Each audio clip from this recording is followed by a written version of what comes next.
Good morning दोस्तों। हम लोग अभी भारत के भूगोल में पढ़ रहे हैं भारत की नदियाँ। और भारत की नदियाँ का आज ये तीसरा वीडियो है। इससे पहले दो वीडियो आ चुकी है जिसमें सिंधु नदी और ब्रह्मपुत्र नदी को पूरी डिटेल के साथ मैप के साथ उसको कवर कर दिया गया है। तो आज हम लोग पढ़ने वाले हैं गंगा नदी को।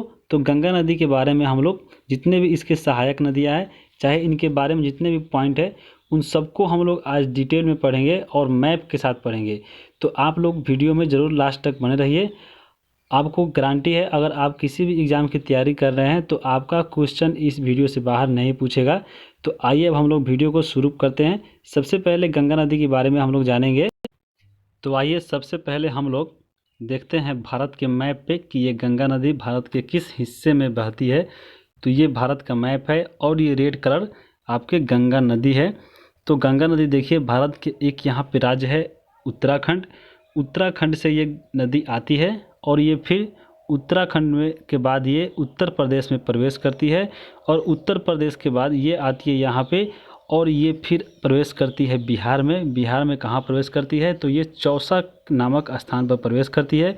फिर ये प्रवेश करने के बाद फिर ये बिहार में बहती हुई फिर ये झारखंड में इंटर करती है और झारखंड में आपको बता दें कि एकदम थोड़ा सा हिस्सा करती है। 40 किलोमीटर मात्र ये झारखंड में बहती है। फिर ये पश्चिम बंगाल में आती है और पश्चिम बंगाल में यहाँ पे एक बैराज है जिसका नाम है फरक्का बैराज। यहीं से गंगा नदी दो हिस्सों में बढ़ जाती है।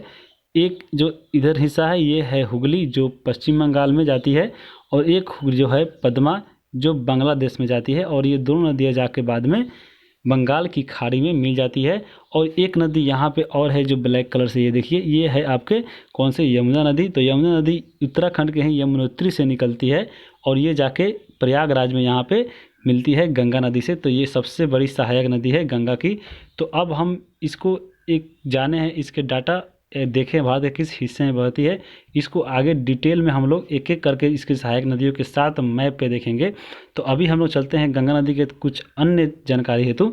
तो सबसे पहले बता दें कि ये भारत की सबसे लंबी नदी है और ये पवित्र नदी है। इसकी कुल लंबाई की बात की जाए तो वो 2525 किलोमीटर है, जो कहाँ से कहाँ तक है? तो ये उत्तराखंड से लेकर बांग्लादेश तक है। उसके बाद बात किया जाए यहाँ पे राष्ट्रीय नदी का दर्जा भी प्राप्त हुआ है गंगा नदी को और वो प्राप्त हुआ 2008 में। इसी तहत यानी इसके तहत इस दर्जा मिलने पे आपको इसमें अनेकों अभियान चलाए जाते हैं गंगा नदी के सफाई को लेकर। इसके उद्गम की बात की जाए तो गंगा नदी का कोई एक खास उद्गम नहीं है। जैसे यहाँ पे यमुना नदी का उद्गम हो रहा था यमुनोत्री से, तो इसका एक खास नहीं है। ये दो धाराओं के मिलने से बनता है। जैसे एक धारा आता है इधर से और एक धारा इधर से और फिर यहाँ पे एक देवप्रयाग बनता है और यहीं से जो नदी एक निकलती है उसी का नाम पड़ता है आपको गंगा। तो ये दो नदियों के धाराओं के मिलने से बना है। इसको हम लोग आगे देखेंगे, ट्रिक से भी आपको पूरी तरह बताएंगे। उसके बाद हम इसके संगम की बात करें यानी ये कहाँ पे जाके मिलती है, तो ये बंगाल की खाड़ी में जाके ये अपनी पानी गिराता है। उसके बाद हम इसके फैलाव की बात करेंगे, यानी ये कहाँ से लेकर कहाँ तक फैला हुआ है। तो अगर देश पूछ ले, तो अगर देश पूछे तो ये दो देशों से बहता है। एक भारत यानी उत्तराखंड से निकलकर उत्तर प्रदेश, बिहार, झारखंड, पश्चिम बंगाल और फिर एक अन्य देश है जिसका जो पद्मा जहाँ के जाके इसके मुख्य धारा है वो आपके कहाँ पे है, बांग्लादेश में। तो यानी ये दो देशों से बहती है। और ये भारत में अगर राज्य पूछ ले कि भारत के कितने राज्यों से होकर बहती है, तो भारत में 5 राज्यों से गंगा नदी होकर बहती है। पहला आपको उत्तराखंड, दूसरा उत्तर प्रदेश, फिर जाता है बिहार में, फिर झारखंड में और फिर पश्चिम बंगाल में। तो ये 5 राज्यों से अगर क्वेश्चन इसमें डीप से पूछ ले आपके एग्जाम में, तो ये पूछ सकता है कि ये गंगा नदी भारत के किस राज्य में सबसे ज़्यादा दूरी तय करता है। तो वो उत्तर प्रदेश में सबसे ज़्यादा दूरी तय करता है आपको। और सबसे कम किस राज्य में करता है, तो वो झारखंड में मात्र 40 किलोमीटर ये तय करता है। उसके बाद हम इसमें गंगा नदी के उद्गम को लेकर बहुत कन्फ्यूजन रहता है। तो आइए हम लोग उसको देखते हैं और उसको कैसे हम लोग याद करेंगे। यहाँ पे कितने प्रयाग हैं, 5 प्रयाग, उनको ट्रिक से याद करेंगे। तो सबसे पहले इसके उद्गम को लेकर, गंगा नदी का उद्गम नहीं हुआ है, ये दो धाराओं के मिलने से बना है, ये पहले ही बताए थे। तो देखिए यहाँ पे एक दो धारा है, एक है भागीरथी और एक इधर से धारा आती है अलकनंदा। और ये दोनों को मिलने से यहाँ पे एक बनती है देवप्रयाग और देवप्रयाग के बाद ये नदी यहाँ पे आती है और इसी का नाम पड़ जाता है यहाँ पे गंगा। तो यहाँ पे है देवप्रयाग और एक भागीरथी और एक अलकनंदा के मिलने से बना है।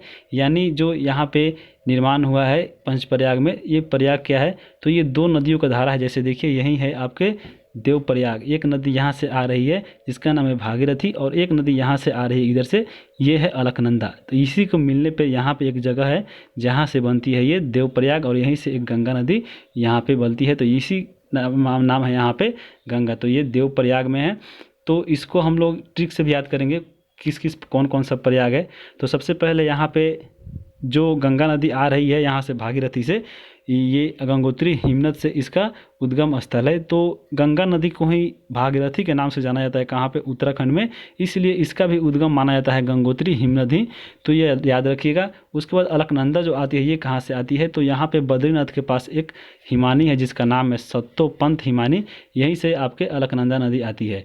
और इस नदी में अलकनंदा में बात की जाए तो ये बाईं ओर से 3 नदियाँ आकर मिलती है, और जहाँ जहाँ अलकनंदा में मिलती है वहाँ वहाँ एक प्रयाग बनाती है। तो यहाँ पे सबसे पहले धौली गंगा मिलती है, और धौली गंगा मिलने के बाद यहाँ पे विष्णु प्रयाग बनाती है।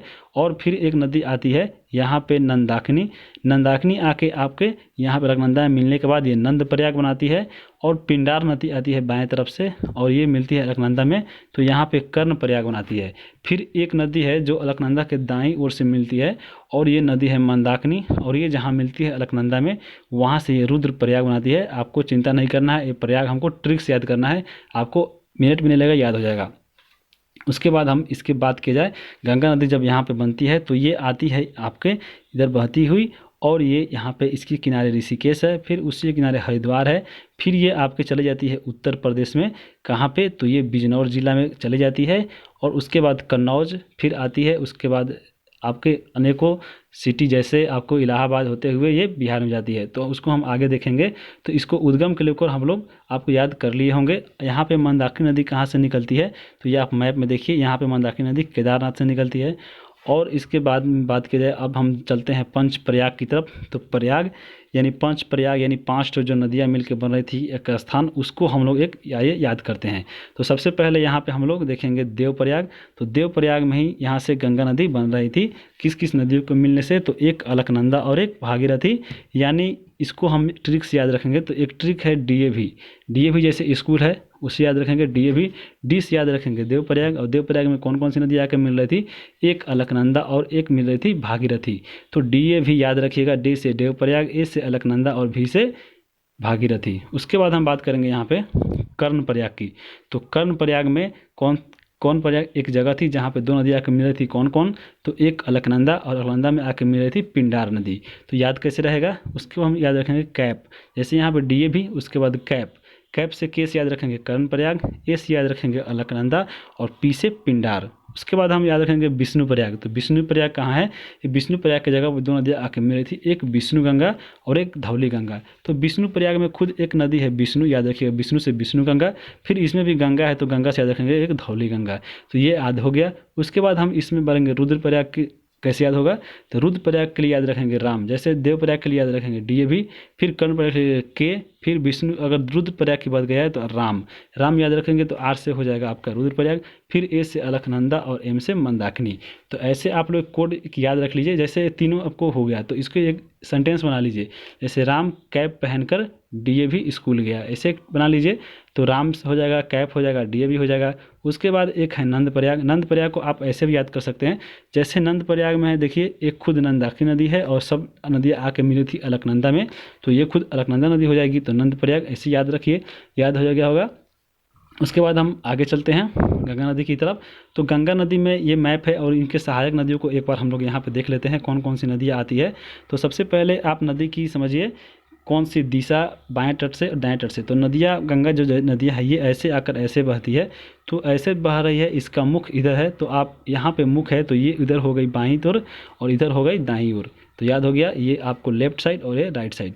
तो यहाँ पे बाईं दाईं समझ लिए। अब इसके अगर यहाँ पे गंगा नदी है तो ये राम गंगा है, जैसे ये आपके बाईं ओर की नदियाँ है सहायक, गोमती, यहाँ पे घाघरा, फिर गंडक, कोसी, महानंदा, फिर इधर से दाईं तरफ से आती है यमुना, आपको बेतवा इस सब के यमुना के सहायक ही हैं, टोंस, उसके बाद सोन, और ये नदियाँ इसके दाएं ओर की सहायक है। इसको हम आगे डिटेल में अच्छे से कवर करते हैं। चलिए अब उसके बाद यहाँ पे हम बात करेंगे एक नदी की, यमुना की। तो सबसे पहले यमुना सबसे बड़ी सहायक नदी है, तो यमुना के बारे में हम लोग देख लेते हैं। यमुना नदी कहाँ से निकलती है, तो ये भी उत्तराखंड के एक आपको यमुनोत्री हिमानी है, यहीं से निकलती है और ये आगे जाकर प्रयागराज के पास ये मिल जाती है। और इसके अनेकों सहायक नदियाँ, जैसे देखिए यहाँ पे इसकी बनास, चंबल, छिप्रा, काली सिंध, फिर सिंध है, बेतवा, केन, ये सब यमुना के सहायक है। तो इन सबको हम डिटेल से जानेंगे आगे। उसके बाद हम यहाँ पे एक नदी है सोन। सोन आपको बात की जाए तो ये सोन पटना के पास जाके मिलती है। सोन नदी के बारे में हम लोग यहाँ पे जान ले। सोन नदी आपके कहाँ से निकलती है, तो सोन नदी निकलती है छत्तीसगढ़ के एक पठार है मैकाल, और उसी की एक चोटी है अमरकंटक। मैकाल पठार ऐसे मध्य प्रदेश और छत्तीसगढ़ के सीमा पे है। तो ये मैकाल पठार से ही एक है उसके चोटी अमरकंटक, यहीं से 3 नदी निकलती है। याद कैसे रहेगा, इसके लिए एक ट्रिक है, देखिए जैसे यहाँ पे निकल रही थी ऊपर की ओर, उत्तर की ओर सोन, यहाँ पश्चिम की ओर नर्मदा, और फिर यहाँ पूरब की ओर निकले महानदी। तो या हमको एक ट्रिक याद रखेंगे और हमेशा के लिए याद हो जाएगा। जैसे ट्रिक है, सोनम मैं छत्तीसगढ़ हूँ, याद रखना है आपको, सोनम मैं छत्तीसगढ़ में हूँ। तो सोनम से कैसे याद रहेगा, देखिए अमरकंटक की पहाड़ी है, सोनम से याद रखेगा सो से सोन नदी, नौ से यहाँ पे नर्मदा नदी, और मौ से यहाँ पे महानदी। सोनम हो गया। मैं से याद रखेंगे क्या, मैं याद रखेंगे मैकाल पठार, यहाँ पे मैकाल पठार है, और मैकाल पठार की सबसे ऊंची चोटी क्या है, अमरकंटक, यहीं से 3 नदियाँ निकल रही है। और छत्तीसगढ़ से याद रखेंगे कि हाँ ये छत्तीसगढ़ में है। तो याद हो गया होगा आपको सोन नदी कहाँ से निकलती है और पटना में के पास जाके ये मिल जाती है। उसके बाद हम यहाँ पे अनेक सहायक नदियाँ, इसको हम आगे चलिए डिटेल में जानते हैं। उसके बाद चलिए पहले चलते हैं गंगा रिवर सिस्टम के बारे में, यानी एक एक पूरी हम लोग पहले मैप को देख लेंगे। उसके बाद इसके बारे में हम PDF को है जो पूरा टाइप करके लिख रखा गया है, ताकि एक बार आप केवल मैप पे सुन के रह जाए तो आपको कन्फ्यूजन रह जाएगा, बार बार सुनिएगा नहीं आप लोग। इसीलिए हम इसको लिख कर आपको टाइप करके रखे हैं, ताकि आप लोग PDF भी प्राप्त कर सके। तो आप लोग वीडियो में बने रहिए। आइए हम लोग शुरू करते हैं, इसके कहाँ से कैसे निकलती है कौन कौन सी नदियाँ। तो सबसे पहले यहाँ पे जो हम बताए हैं कि हाँ देवप्रयाग में आके गंगा बन रही थी, कौन कौन सी नदियाँ मिलने पर, एक भागीरथी और अलकनंदा। ट्रिक क्या था, DAV, ये है D और ये है A और ये है V। DAV देवप्रयाग किसकी नदी से मिलकर बनता है, तो एक ये अलकनंदा और एक भागीरथी, और यहीं से इसका नाम गंगा पड़ जाता है। तो सबसे पहले गंगा नदी आगे बढ़ती है आपके कहाँ पे, उत्तराखंड में ही, और ये यहाँ तक जो है आपको एक ब्लैक लाइन दिखा हुआ, यहाँ तक उत्तराखंड है। फिर उत्तराखंड से आगे यहाँ पे बढ़ने पे एक और ब्लैक लाइन है, यहाँ तक आपके उत्तर प्रदेश है, और फिर यहाँ पे तक ये बिहार है, फिर उसके बाद यहाँ झारखंड है, और फिर इसके बाद ये पश्चिम बंगाल है, फिर उधर बांग्लादेश है। तो आइए अब हम इसको देखते हैं। तो सबसे पहले जो नदियाँ आती है आपके उत्तराखंड से, देवप्रयाग से गंगा बनकर, तो ये आपके यहाँ पे प्रवेश करती है उत्तर प्रदेश में। उत्तर प्रदेश में कहाँ करती है, तो उत्तर प्रदेश में बिजनौर जिला के पास प्रयोग करती है, और यहाँ पे कौन सा शहर है, कनौज, और कनौज के पास आके मिलती है रामगंगा नदी आपके बाएं तट से। फिर आगे चलती है तो आगे आपके पड़ता है प्रयागराज। प्रयागराज में कौन सा नदी आके मिलता है, यमुना। फिर उसके बाद प्रयागराज के बाद गंगा जाती है आगे, तो फिर एक टोंस नदी आके मिलती है प्रयागराज और गाजीपुर के बीच पे। फिर एक गोमती नदी आती है यहाँ पे, और गोमती नदी आके मिलती है गाजीपुर में। फिर जब गंगा नदी आगे चलती है तो यहाँ पे ये उत्तर प्रदेश का बॉर्डर समाप्त होता है, फिर यहाँ पे इंटर करता है बिहार में। तो बिहार में ये कहाँ पे इंटर करता है, तो बिहार में यहाँ एक जगह है, सबसे पहले ये बक्सर जिला में जाता है, और बक्सर जिला में एक जगह है जिसका नाम है चौसा, और चौसा के जगह पर ये एक नदी है क्रमनासा, वह क्रमनासा नदी आके चौसा में मिलती है। और तो यहीं पे एक जगह है चौसा, और चौसा वही जगह है जहाँ पे चौसा का युद्ध हुआ था। तो चौसा का युद्ध किसके किसके बीच में हुआ था, हुमायूं और शेर शाह के बीच में हुआ था। और इसी चौसा के पास एक नदी जाती है आपके, और चौसा के पास ये मिल जाती है, और इस नदी का नाम है कर्मनासा, और ये कर्मनासा नदी है। और यहाँ पे एक चौसा जगह है जहाँ पे चौसा का युद्ध हुआ था हुमायूं और शेर शाह के बीच में, जिसे हुमायूं को हरा दिया गया था बुरी तरह से शेर शाह द्वारा। और इसी शेर शाह ने क्या किया था, घोड़ा लेकर अपने इसी नदी में कूद गया था और जान बचाकर भाग गया था। तो यहाँ पे एक चौसा आपको समझ में आ गया होगा। फिर चौसा के बाद बिहार में आगे जाती है ये छपरा में, और छपरा के पास आती है यहाँ पे घाघरा नदी, और घाघरा नदी आके मिल जाती है छपरा में। फिर आगे जब ये नदी जाती है आगे बढ़ती हुई पटना में, तो पटना के पास एक नदी आती है सोन, कहाँ के, अमरकंटक से, सोनम में, छत्तीसगढ़ में, मैकाल पठार की सबसे ऊँची चोटी। फिर उसके बाद यहाँ पे जाती है हाजीपुर के पास। हाजीपुर के पास एक जगह है सोनपुर, जहाँ पे लगता है सोनपुर का पशु मेला, जो विश्व का सबसे बड़ा पशु मेला है। और यहाँ पे एक नदी आती है गंडक, और गंडक नदी आके मिलती है सोनपुर के। और फिर आगे जब बढ़ती है नदी तो आगे एक आती है बुंडी गंडक, बुद्धि गंडक भी आगे गंगा से मिलती है, फिर उसके बाद एक नदी आती है कोसी नदी।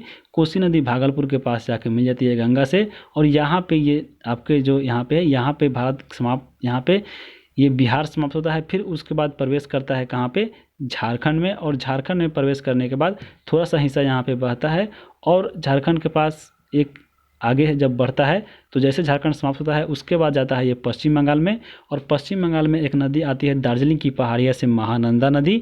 ये महानंदा नदी की बात की है तो ये सबसे, आपकी बात कीजिए उत्तर में यानी बाएं साइड में सबसे लास्ट में ये अंतिम सहायक नदी है जो महानदी है, महानंदा है, और महानंदा आके मिलती है यहाँ पे पश्चिम बंगाल में। उसके बाद पश्चिम बंगाल में बहती हुई ये नदियाँ पहुँचती है यहाँ पे एक बैराज है जिसका नाम है, कहाँ क्या नाम है इसका, फरक्का बैराज। और फरक्का बैराज के पास ये जो नदियाँ है गंगा नदी, ये दो भागों में बढ़ जाती है, एक चली आती है पश्चिम बंगाल में और एक चली जाती है बांग्लादेश में। तो पश्चिम बंगाल के पास जो आती है उसका नाम पड़ जाता है हुगली, और एक जो आपका नदियाँ चली जाती है बांग्लादेश में उसका गंगा नदी का नाम पड़ जाता है पद्मा, और यही इसकी मुख्य धारा है। और यही जो पद्मा है आगे जाकर मिलती है किससे, तो बांग्लादेश की तरफ ही आती है ब्रह्मपुत्र नदी जिसका नाम होता है जमुना, और जमुना से मिलने के बाद पद्मा आगे बनाती है मेघना नदी, और मेघना मिल जाती है किसमें, तो बंगाल की खाड़ी में।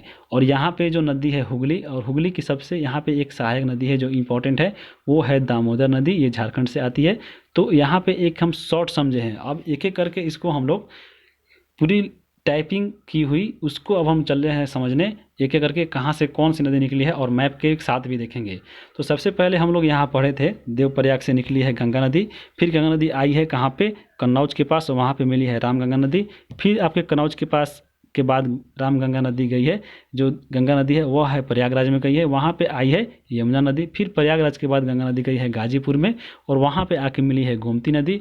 फिर गाजीपुर के बाद आई है गंगा नदी छपरा के पास बिहार में, और यहाँ पे आई है घाघरा नदी। फिर छपरा के पास के बाद गई है गंगा नदी पटना, पटना के पास आई है सोन नदी। फिर पटना के पास गई के बाद गई है हाजीपुर, और हाजीपुर के पास आई है गंडक नदी। फिर हाजीपुर से बाद उसके बाद भागलपुर, और भागलपुर के पास कौन सी नदी आई है, कोसी नदी, तो याद रखिए।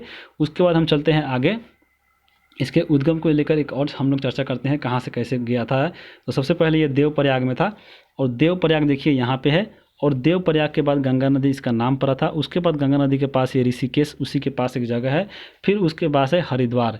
तो ये आपको उत्तराखंड का हिस्सा है, इतना उत्तराखंड के ये हिस्सा आपको पड़ता है गंगा नदी का, और यहाँ से 450 किलोमीटर बात की जाए तो आपको टोटल ये दूरी तय करता है उत्तराखंड में। यहाँ पे आपको थोड़ा सा अंतर भी मिलेगा किसी किसी बुक में किलोमीटर के हिसाब से, तो आपको टेंशन नहीं लेना है। उसके बाद हम बात करेंगे आगे, हरिद्वार के बाद ये कहाँ प्रवेश करती है, बिजनौर में। बिजनौर कहाँ पड़ता है, उत्तर प्रदेश में। तो यहाँ से उत्तर प्रदेश की सीमा हो जाती है गंगा की, और यहाँ पे बिजनौर के बाद ये नदी आती है कन्नौज के पास। फिर कन्नौज के पास प्रयागराज के पास, प्रयागराज के बाद यहाँ पे यमुना नदी आती है, और ये प्रयागराज की सहायक नदी सबसे बड़ी है। यमुना नदी निकलती है यमुनोत्री से, और यमुना की अगर सहायक की बात की तो आपको चंबल, केन, बेतवा, हिंदन और काली सिंध इसकी सहायक नदियाँ है। फिर उसके बाद प्रयागराज के पास ये गंगा नदी आती है कानपुर के पास, फिर वाराणसी के पास, और एक गाजीपुर के पास। गाजीपुर से एक नदी आती है गोमती, यहाँ पे आके मिलती है गाजीपुर से। फिर गाजीपुर के से ही आपको उत्तर प्रदेश की सीमा समाप्त हो जाती है। तो ये आपको बिजनौर से लेकर गाजीपुर तक ये उत्तर प्रदेश की सीमा है, जो 1000 किलोमीटर के आसपास ये उत्तर प्रदेश में बहती है। फिर ये नदियाँ गाजीपुर के बाद कहाँ पे आती है, बिहार में। और बिहार में सबसे पहले हम बताए थे चौसा के पास आपको आती है, और चौसा से आपके आगे थोड़ा सा छपरा है, छपरा के पास आती है घाघरा नदी, वहाँ पे आती है। फिर छपरा के बाद ये पटना पहुँचती है, जहाँ पे सोन नदी इसकी सहायक नदी आती है। फिर यहाँ पे पटना के बाद हाजीपुर आती है, और यहाँ से गंडक नदी वहाँ पे मिलती है। फिर हाजीपुर के बाद ये भागलपुर जाती है, जहाँ पे कोसी नदी आके इसे मिलती है। उसके बाद यहाँ पे बिहार की सीमा समाप्त होती है, जो छपरा से लेकर भागलपुर तक, और ये 450 किलोमीटर तक बहती है। उसके बाद आती है झारखंड में, और झारखंड में 40 किलोमीटर बहती है। झारखंड में कहाँ पे पहुँचती है, तो ये साहिबगंज जगह है, और पाकुर, याद रखिएगा ये झारखंड के है। और इसी में गंगा नदी यहाँ से लेकर यहाँ तक बहती है, जो 40 किलोमीटर तक है। उसके बाद ये पाकुर के बाद प्रवेश करती है पश्चिम बंगाल में, और ये पश्चिम बंगाल में थोड़ी दूर जाने के बाद आगे जगह आती है फरक्का, जहाँ से गंगा नदी दो भागों में बढ़ जाती है। तो यहाँ पे देखिए ये है फरक्का, और फरक्का से कैसे दो नदियाँ यहाँ पे बढ़ जाती है। यहाँ पे एक इधर आ जाती है पश्चिम बंगाल की तरफ जो हुगली नदी है, और हुगली नदी पर यहीं पे एक बंदरगाह है जो सबसे कोलकाता बंदरगाह है, जिसको बहुत ही महत्वपूर्ण है। और हुगली नदी आगे जाकर एक द्वीप बनाती है, गंगा सागर द्वीप, याद रखिएगा। उसके बाद ये बंगाल की खाड़ी में गिर जाती है। और एक जो नदी फरक्का से इधर गई थी बांग्लादेश में, तो उसका नाम पड़ जाता है पद्मा, और पद्मा आके मिलती है जमुना नदी में। और यहाँ पे जमुना नदी कौन है, तो ब्रह्मपुत्र जो नदी थी जो आ रही थी वो बांग्लादेश में, उसका नाम ही है जमुना। और ये पद्मा और जमुना मिलकर बनाती है मेघना नदी। और मेघना नदी जब आती है, आगे बढ़ती है, तो ये आप बनाती है सुंदरवन का डेल्टा, जो विश्व का सबसे बड़ा नदी डेल्टा है। और ये सुंदर नदी के डेल्टा के बाद ये नदियाँ आके बंगाल की खाड़ी में मिल जाती है। तो ये गंगा नदी का तंत्र था। अब हम लोग इसके बारे में टाइपिंग की हुई जो जो महत्वपूर्ण चीज़ें हैं कहाँ से निकलती है, उसको हम लोग एक एक करके पढ़ते चलेंगे। आप लोग मैप देखने के बाद ये समझ में आ गया होगा। आप एक रफ कॉपी लेकर आपको गंगा नदी का तंत्र जरूर बनाइए मैप। सबसे पहले गंगा नदी को बनाइए। गंगा नदी को बनाने में कुछ नहीं है, ऐसे दो नदियाँ पा रही है, एक डीएवी स्कूल बनाइए, फिर यहाँ से गंगा नदी बनाइए और यहाँ से इंटर कर दीजिए और ये दो भागों में बढ़ जाइए। बस गंगा नदी हो गया। उसके बाद यहाँ पे जो मेन पॉइंट है उसको लिख दीजिए। उसके बाद चलिए हम आगे चलते हैं। तो अलकनंदा का जो नदी निकली थी, अलकनंदा नदी, वो स्रोत कहाँ पे है, तो बद्रीनाथ के संतोपत हिमानी थी। और अलकनंदा नदी विष्णु प्रयाग में धौली गंगा और विष्णु गंगा नदी से मिलकर बनी थी। जैसे अलकनंदा नदी थी तो यहाँ पे दो नदियाँ, एक विष्णु गंगा और एक धौली गंगा मिलकर बनी थी। फिर अलकनंदा नदी में तीन नदियाँ ऐसे इसकी सहायक नदियाँ थी और एक यहाँ पे मिंडार नदी भी सहायक थी। उसके बाद देवप्रयाग में अलकनंदा नदी मिलकर गंगा नदी बनाती थी। तो जैसे देवप्रयाग जगह थी वहाँ पे दो नदियाँ मिलती थी, डीएवी बताए थे, वहाँ पे गंगा नदी का निर्माण होता था। उसके बाद देवप्रयाग में इसे गंगा के नाम से जाना जाता है। गंगा प्रारंभ में दक्षिण दिशा में, जैसे गंगा नदी उत्तराखंड में बढ़ी थी तो फिर ऐसे बढ़ी थी दक्षिण में और फिर ऐसे चली गई है दक्षिण पूर्व में।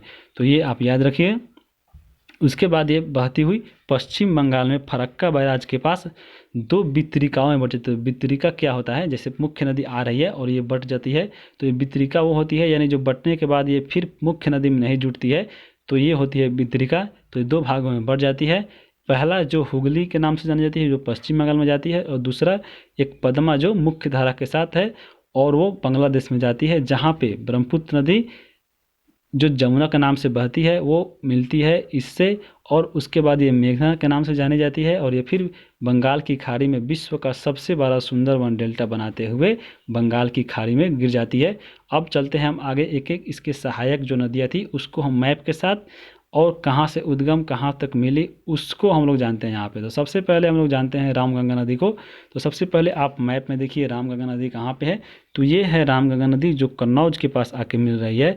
तो ये कहाँ से आती है, तो ये उत्तराखंड से ही निकलती है। एक नैनीताल झील है वहीं से ये आती है रामगंगा नदी, और कन्नौज के पास गंगा नदी में मिल जाती है। इसके बाद बाईं ओर से अगर बात की जाए, गंगा नदी की इधर बाईं ओर है, बाईं ओर से मिलने वाली ये सबसे बड़ी सहायक नदी है, ये आपको याद रखना है। उसके बाद हम बात करेंगे रामगंगा नदी के बाद गोमती नदी। तो आपको देखना है गोमती नदी कहाँ पे है मैप में।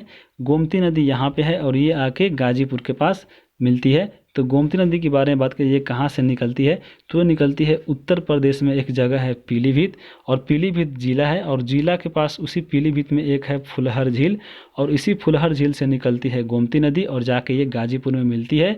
उसके बाद इसके शहर किनारे अगर बात की जाए तो गोमती नदी के किनारे ही बसा हुआ है उत्तर प्रदेश की राजधानी लखनऊ और गाजीपुर, और एक शहर है जौनपुर। उसके बाद हम इसके बारे में बात की जाए तो गंगा की एकमात्र एक ऐसी सहायक नदी है जिसका उद्गम मैदानी भाग से हुआ है। बाकी जो इतने भी नदी है उसका असल झील से या आपको पठारी भाग से हुआ है, लेकिन एकमात्र ऐसी नदी है जिसका आपको उद्गम मैदानी भाग से हुआ, याद रखिएगा। उसके बाद हम बात करेंगे आगे कर्मनाशा नदी की। तो कर्मनाशा नदी कहाँ पे थी, ये सबसे पहले कहाँ से निकलती है, तो ये उत्तर प्रदेश से ही निकलती है। कैमूर श्रृंखला है मिर्ज़ापुर जिला में, और बक्सर के पास चौसा के निकट गंगा नदी मिलती है, जैसे हम लोगों ने बताया था। जैसे ये मैप है और यहाँ पे आपको एक जगह है, जैसे ये बिहार में प्रवेश करती है, यहाँ पे एक जगह है चौसा, और इसी के पास जाके ये कर्मनाशा नदी मिलती है, और यहीं चौसा नामक जगह है जहाँ पे युद्ध हुआ था चौसा का 1539 में।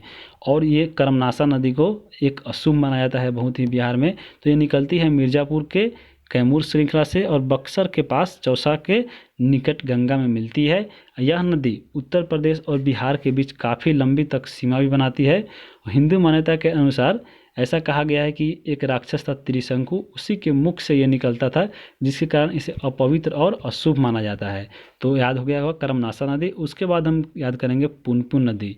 तो पुनपुन नदी निकलती कहाँ से है? तो ये मध्य प्रदेश के एक पठारी भाग से निकलती है और पटना से 25 किलोमीटर पूरब फतुहा के पास ये गंगा में मिल जाती है। तो यहाँ पे देखिए आप मैप, और मैप कहाँ से निकलती है, जैसे यह पटना है, पटना से 25 किलोमीटर पूरब यानी इधर एक जगह है जिसका नाम है क्या? फतुहा। फतुहा के पास ही जाके ये निकलती है और ये मध्य प्रदेश इधर है, तो मध्य प्रदेश से ही जाके ये आपको यहाँ पे मिल जाती है। कहाँ पे? फतुहा के पास। तो ये पुनपुन नदी है। उसके बाद एक और नदी आती है जिसका नाम है फल्गु नदी, और यही फल्गु नदी है जहाँ पे किसको ज्ञान की प्राप्ति हुई है, आप कमेंट करके ज़रूर बताइए। उसके बाद हम चलते हैं आगे घाघरा नदी।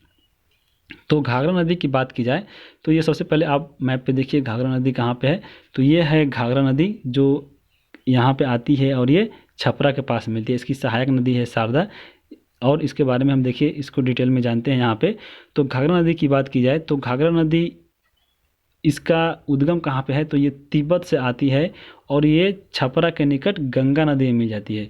जैसे ये है तिब्बत, यहाँ से आती है नदियाँ घाघरा, और घाघरा आने के बाद यहाँ पे मिल जाती है। तो इसको शुरू में जहाँ से निकलती है उसको बोला जाता है नेपाल और तिब्बत के बॉर्डर की तरफ, उसको बोला जाता है कर्णाली नदी। और एक नदी आती है शारदा, इसकी सहायक नदी है, इसी को बोला जाता है सरयू नदी, जिसके किनारे अयोध्या शहर है। तो इसको दोनों नदियों की बात की जाए तो जहाँ से निकलती है नेपाल की तरफ और तिब्बत की तरफ, वो बॉर्डर पर इनको बोला जाता है काली और इसको कर्णाली। और दोनों नदियाँ जब आती है नेपाल में आगे भारत में प्रवेश करती है तो यहाँ पे नेपाल में उसको बोला जाता है शारदा और इसको घाघरा ही बोला जाता है। फिर जब आता है ये दोनों नदियाँ, और ये उत्तर प्रदेश में दोनों नदियाँ आके मिलती है। उत्तर प्रदेश में कहाँ मिलती है? तो उत्तर प्रदेश में एक है बाराबंकी जिला में, एक है बहराम घाट, इन्हीं के पास ये नदियाँ आके मिलती है। कहीं कहीं इसको बुक में चौक भी कहा जाता है इन दोनों के मिलन को। तो यहाँ पे आके मिलती है और ये मिलने के बाद ये घाघरा के नाम से जानी जाती है, और यही घाघरा नदी आके यहाँ छपरा के पास बिहार में मिल जाती है गंगा नदी से। और ये इसकी सहायक नदियाँ हैं राप्ती, तो ये भी आप याद रखिए। राप्ती यहाँ पे एक नदी है। और यहाँ पे हम इसके बात किया जाए इसके अन्य सहायक नदियाँ की, जैसे शारदा यहाँ पे आके घाघरा से मिली थी, राप्ती एवं छोटी गंडक भी है इसकी सहायक नदी। नेपाल में इसे ही कर्णाली के नाम से जाना जाता है इस नदी को, घाघरा को। अब हम इसके बाद बात करेंगे शारदा, जो इसकी सहायक नदी थी, आके मिली थी बाराबंकी बहराम घाट के पास। तो ये निकलती है कहाँ से? तो ये निकलती है नेपाल से, और नेपाल में एक हिमानी है जिसका नाम है मिलानी हिमानी, और यही नेपाल से निकल कर ये आगे बाराबंकी में मिल रही थी। उसके बाद बात करेंगे इसमें, इसे अगर शुरू में बात की जाए तो जहाँ से निकलती है वहाँ पे इसको गौरी गंगा के नाम से भी जाना जाता है, और भारत नेपाल के सीमा पर इसे काली गंगा के नाम से जाना जाता है। तो ये इतना बातें आप याद रखिएगा घाघरा और शारदा नदी से। अब हम चलते हैं आगे गंडक नदी से। तो गंडक नदी को सबसे पहले आप लोग मैप पे देखिए गंडक नदी कहाँ पे है। ये है गंडक नदी, और ये आके मिलती है सोनपुर के पास। ये सोनपुर कहाँ है? तो हाजीपुर के बगल में ही है सोनपुर, जहाँ पे सबसे बड़ा विश्व का पशु मेला लगता है। तो यहाँ पे हम गंडक नदी की बात करें तो ये गंडक नदी आती है कहाँ से? तो ये धौलागिरी जो पर्वत श्रेणी है, कहाँ पे है? नेपाल और तिब्बत के बॉर्डर पर एक धौलागिरी पर्वत श्रेणी है, वहाँ से निकलती है ये गंडक नदी। और फिर पटना के पूरब यहाँ पे एक जगह है सोनपुर, सोनपुर पे जाके गंगा नदी से मिल जाती है। इसे नेपाल में बात किया जाए गंडक नदी को, तो नेपाल में इसको शालिग्रामी एवं मैदानी भाग में इसे नारायणी कहा जाता है। इसकी सहायक नदी क्या है? एक है, इसका नाम है गंडक की सहायक नदी राप्ती नहीं है, ये घाघरा की थी, तो यहाँ पे टाइपिंग मिस्टेक आप याद रखिएगा। इसको रुकुमकेट नेपाल से निकलती है, या ये राप्ती नदी कहाँ पे है? तो घाघरा की सहायक नदी यहाँ पे। आप इसको इस लाइन को जो है कट कर दीजिएगा क्योंकि ये कॉपी पेस्ट है, इसको दोनों लाइन को। अब चलते हैं आगे हम लोग गंडक नदी के बाद। गंडक नदी के बाद है बुद्धि गंडक नदी। तो आप एक बार गंडक नदी और उसको बुद्धि गंडक को भी देख लीजिए, यहाँ पे उसके बगल में ही है। और उसके बाद हम बात करेंगे बुद्धि गंडक की, तो ये सोमेश्वर की पहाड़ी से निकलती है। सोमेश्वर की पहाड़ी कहाँ है? बिहार के जो पश्चिमी चंपारण है वहाँ पे है सोमेश्वर की पहाड़ी, और वहीं से निकलती है ये बुद्धि गंडक नदी, जो मुंगेर के पास आके गंगा नदी में मिलती है। तो यहाँ पे एक जगह है मुंगेर, ये भी आप लोग यहाँ पे कर सकते हैं पॉइंट। यहाँ पे एक मुंगेर जगह है, यहाँ पे। तो आप इसको पॉइंट देकर लिख सकते हैं अपने एक नोट्स में। उसके बाद हम बात करेंगे कोसी नदी के बारे में।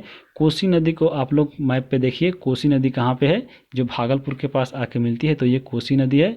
और ये कहाँ पे मिलती है, तो झारखंड के और बिहार के बॉर्डर पर है, लेकिन ये बिहार में मिलती है। तो कोसी नदी की बात की जाए यहाँ पे, कोसी नदी, यह नदी कहाँ से आती है, तो सबसे पहले इस नेपाल में एक सप्तकोसी एक इसकी धारा है जो गोसाईनाथ की चोटी से निकलती है, तिब्बत में है। वहाँ पे 7 धारा आती है, 4 धारा ऊपर की तरफ और 3 धारा नीचे की तरफ। इस सातों धाराओं में एक मुख्य धारा जो है, इसका नाम है अरुण नदी, और उसी से निकलती है कोसी नदी। और कोसी जो नदी है यहाँ पे कहाँ पे आके मिलती है, तो भागलपुर जिला में एक जगह है जिसका नाम है काढ़ागोला, और उसी को बोला जाता है कुर्सेला। तो उसी जगह पर आके गंगा नदी से ये मिलती है कोसी, और ये अपना मार्ग बदलने के लिए प्रसिद्ध है, और इसीलिए बिहार में सबसे ज़्यादा बाढ़ लाती है, जिसे इसे शोक नदी, बिहार का शोक भी कहा जाता है कोसी नदी को। तो कोसी नदी आप लोग यहाँ पे देख लिए, ये तिब्बत नेपाल से आते हुए भागलपुर के पास मिल रही थी। उसके बाद हम बात करेंगे आगे महानंदा नदी, जो अंतिम सहायक नदी है बाएं तट की।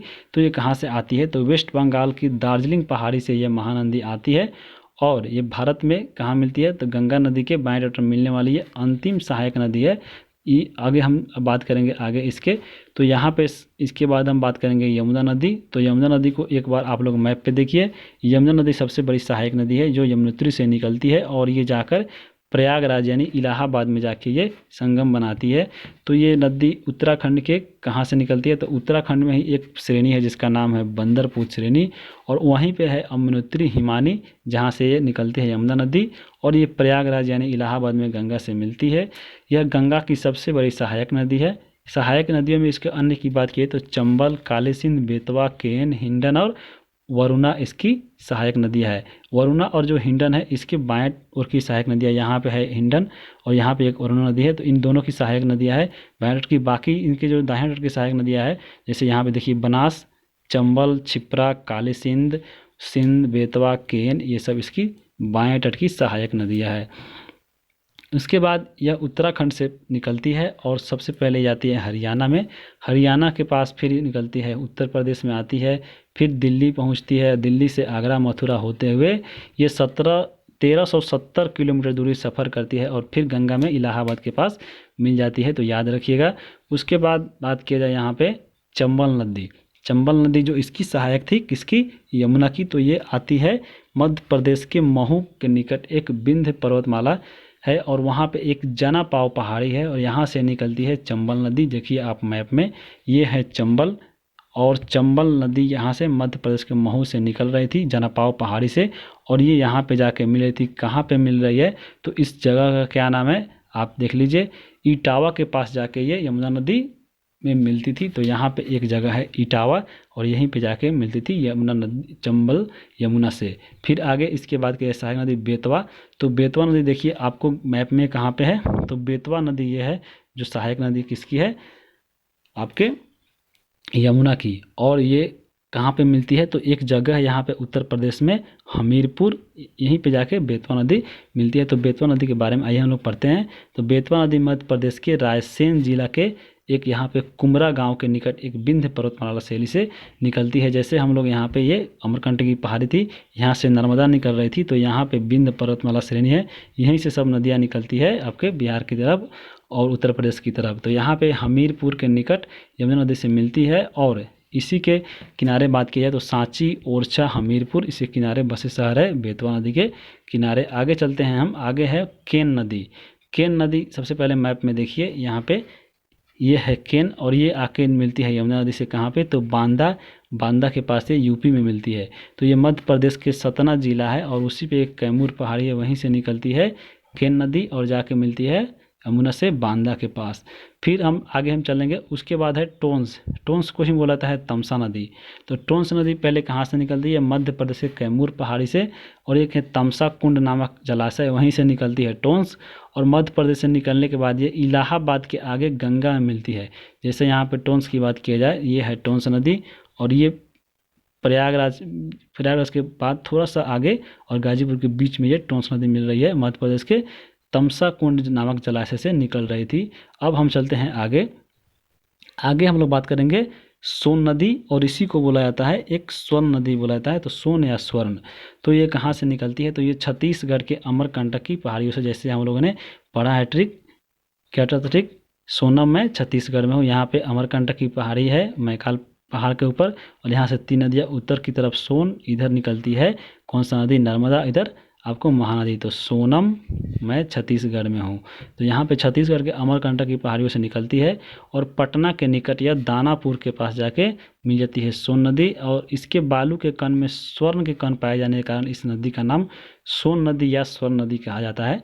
इसकी सहायक नदियों की बात करें तो रिहंद, घग्गर, उत्तरी कोयल इसके सहायक नदियाँ हैं, और गंगा के दाहिने ओर मिलने वाली यमुना के बाद दूसरी सबसे बड़ी सहायक नदी है। तो आप मैप में देखिए, ये है सोन नदी, और सोन नदी यहाँ पे बात की जाए तो निकल रही थी अमरकंटक के पठारी से मैकाल पठार। इसका ट्रिक क्या हम लोग बताए थे? सोनम मैं छत्तीसगढ़ में, सोनम हो गया, और छत्तीसगढ़ में है मैकाल पठार, मैं से मैकाल, और इसका चोटी है अमरकंटक, यहीं से निकल रही थी, और ये जाके पटना के पास दानापुर जगह है, दानापुर में जाके मिलती है, पटना से थोड़ा सा दूरी है, और यहाँ से मिलती है सोन नदी।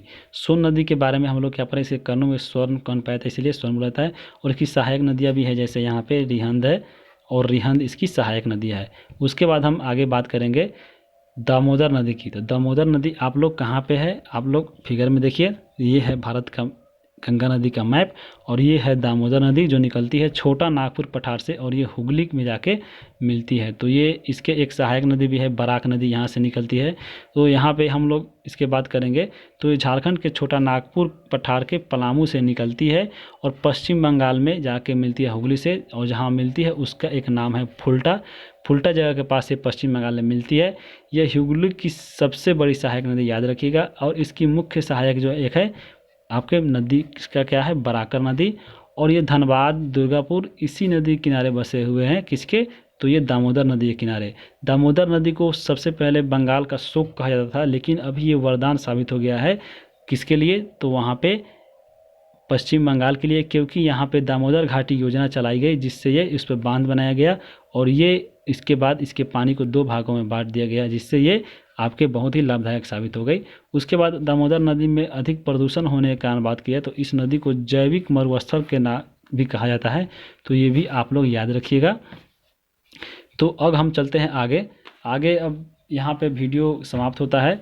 नेक्स्ट क्लास की बात की जाए तो नेक्स्ट क्लास में हम लोग पढ़ने वाले हैं प्रायद्वीपीय भारत की नदियाँ, और इसके पीडीएफ की बात की जाए तो पीडीएफ बनाने में दोस्तों बहुत ही मेहनत होती है, क्योंकि आप अगर हम सीधे केवल मैप जैसे यहाँ पे इतना बताना पड़े मैप बनाकर, तो मैप बताकर बताना बहुत ही आसान है। केवल हम अगर मैप बना दें तो एक दिन भी नहीं लगेगा इसको मैप बनाने में, और इसको केवल बोल देना है। लेकिन आपको इतना से नहीं होता है, इतना डालने पर आपको संतुष्ट तो थोड़ा देर के लिए मिलेगा केवल सुनकर, लेकिन आप खुद उसको लिखने जाइएगा तो आपको 10 से 15 बार सुन कर लिखना होगा, तो जो बहुत ही उबाऊ काम हो जाता है। इसलिए हम यहाँ पे टाइप कर करके मेहनत लगता है, थोड़ा टाइम लगता है, इसलिए हम ये जो महत्वपूर्ण बिंदु है उसको टाइप करके लाते हैं, ताकि आप लोग को जब नोट्स बनाएं तो आप लोग को अच्छे से समझ में आ जाए, और मैप के साथ भी देखें तो टाइम लगता है। तो यहाँ पे अगर पीडीएफ आप डाउनलोड करना चाहते हैं तो आपको जाकर सर्च करना पड़ेगा टेलीग्राम पे स्टूडेंट जेल खाना, फ्री में आप पीडीएफ वहाँ पे प्राप्त कर सकते हैं। और चैनल पे नए हैं तो वीडियो कैसा लगा आप ज़रूर बताइए कमेंट करके।